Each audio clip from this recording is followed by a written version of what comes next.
এখন যে সিজনটা চলতেছে এই সিজনটা কিন্তু খুবই সুন্দর। প্রকৃতি প্রেমীদের জন্য এই সিজনটা খুবই উপভোগ্য। এই সময়ে প্রকৃতি তার নানান রঙে সাজে। এই দেখবেন আকাশ মেঘলা, আবার দেখবেন ঝড়ো হাওয়া বইছে, আবার দেখবেন বৃষ্টি হচ্ছে, আবার সবশেষে দেখবেন সোনালি রোদের ঝলকানিতে পুরো দিনটাই একদম চকচক করছে। এই যেন সৌন্দর্যের এক ভূস্বর্গ। সত্যি যারা প্রকৃতি ভালোবাসে তাদের জন্য কিন্তু খুবই সুন্দর একটা সময়। ঝড় বৃষ্টি সব কিছু উপেক্ষা করে চলে গেলাম বাড়িতে। কি বলবো, মেয়ের মন টিকে না বাসায়, তাই তো আমাকে চলে যেতে হয় বাড়িতে। বাড়িতে গেলে এক প্রকার শান্তি অনুভব করে। আসলে বাসায় বন্দি থাকা চেয়ে বাড়িতে খোলামেলা আবহাওয়া, আশেপাশে মানুষজন সবাইকে দেখলে মনটা ভালো হয়ে যায়। এটা শুধু মেয়ের না, আমার মনে হয় সবারই ক্ষেত্রে এরকম। আমারও কিন্তু বাড়িতে গেলে মনটা একদম ভালো হয়ে যায়।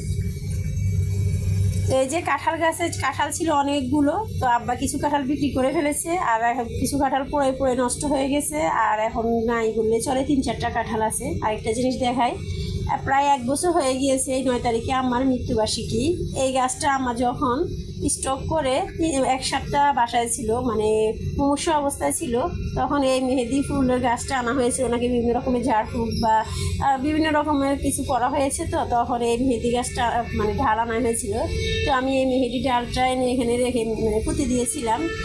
তো আমার বড় ছেলে রোজা ছিল, তো আমি জানতাম না।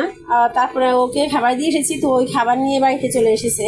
আর এইদিকে এই যে দেখেন, আমরা এখানে একটা খাট ছিল, অনেক আগ থেকে আমাদের ঘরে একটা খাট ছিল।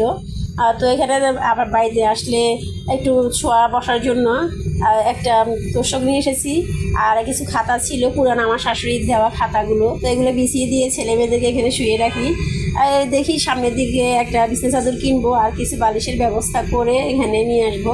আসলে হঠাৎ যাওয়া হয়, মাঝে মধ্যে যাওয়া হয়, তো থাকা হয় না, যার কারণে তেমন কোনো ব্যবস্থা নেই। এখন দেখছি ছেলে মেয়ে বাড়িতে গেলে খুবই ভালো থাকে, ওদের ভালো লাগে। তো কারেন্ট নেই, ফ্যান নেই, তারপরে ওরা কিন্তু শান্তিতে ঘুমাচ্ছে, কারণ চারপাশ থেকে প্রচণ্ড বাতাসে ঠান্ডা হয়ে আছে ঘরের ভিতরে। এই যে আমরা খাবার নিয়ে যাচ্ছি, তো ওখানে গিয়ে খাই, কিছুক্ষণ থাকি, ছেলেমেয়েরা খুবই উপভোগ করে। আর এইদিকে আমি আরেকটা কাজ করতেছি, সেটা হচ্ছে একটা নাইয়া চুলা বলে আর কি, উঠানো একটা চুলা। তো এটা আমি তৈরি করছিলাম। তো জীবনে যেটা করিনি, এই জীবনে প্রথম চুলার একটা শেড দিয়েছি, দেখি কেমন হয় শেষ পর্যন্ত, এরকম করতে পারি। তো এই পর্যন্তই হয়েছে। তারপরে আবার যখন যাব তখন গিয়ে এটাকে আরও বাকি কাজগুলো করব। তো এই যে দেখেন আমার ঘরের চারপাশে কিন্তু পুরোটাই সবুজ আর সবুজ। এখান দিয়ে অনেক বাতাস আসে, যেহেতু এখনও গ্লাস লাগানো হয়নি, তো সেই জন্য আর কি ঘরটা একদম ঠান্ডায় থাকে। আর এটা হচ্ছে আমার রান্নাঘর। তো এখনও অনেক কাজ বাকি আছে, যার কারণে বাড়িতে উঠতে পারিনি। বাড়িতে উঠতে এখনও অনেক কাজ লাগবে, কারেন্ট আনা লাগবে, এগুলো টাইলস লাগানো লাগবে। আর এই যেখানে মাঝখানে কিছু এলোমেলো জিনিস আছে, তো সেগুলো আর দেখালাম না। উপরে কিছু হাঁড়ি পাতিল আমার আছে, তো এগুলো রেখে দিয়েছি। আর এই যেটা হচ্ছে আমার রান্নাঘরের জানালা দিয়ে অনেক সুন্দর গাছ দেখা যাচ্ছে, 2টো সুপারি গাছ আছে।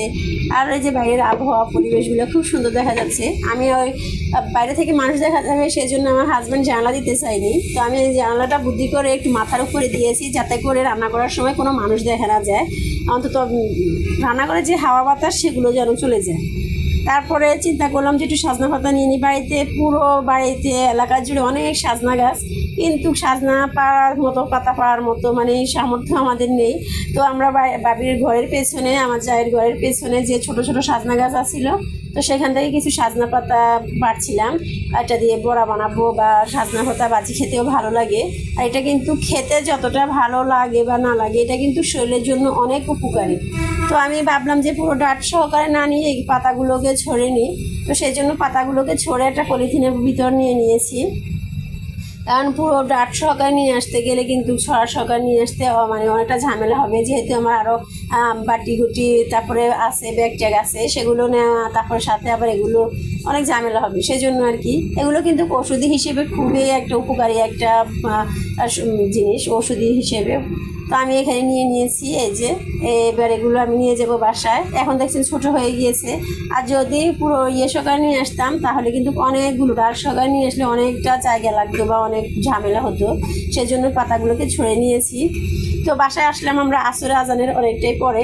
এসে দেখেন মানে আমার রুমের জানলা দিয়ে দেখি সোনালি রোদ, একদম পুরো ঘর সোনালি বর্ণ হয়ে গিয়েছে। তারপর বাইরে গেলাম, বাইরে গিয়ে একটু ভিডিও করে নিয়ে আসলাম। দেখলাম যে সকালে যে অবস্থাটা ছিল এখন বিকেলে কিন্তু সম্পূর্ণই বিপরীত একটা আবহাওয়া। দেখে মনেই হবে না যে সকালে এরকম একটা অবস্থা ছিল। তো খুবই সুন্দর একটা ঝলমলে রোদ, বিকেলের রোদটা। আর আকাশে মেঘগুলো খুব সুন্দর উঠছে। হয়তোবা ভিডিওতে তেমন একটা বোঝা যাচ্ছে না, কিন্তু সাদা মেঘগুলো খুব সুন্দরভাবে উঠছে।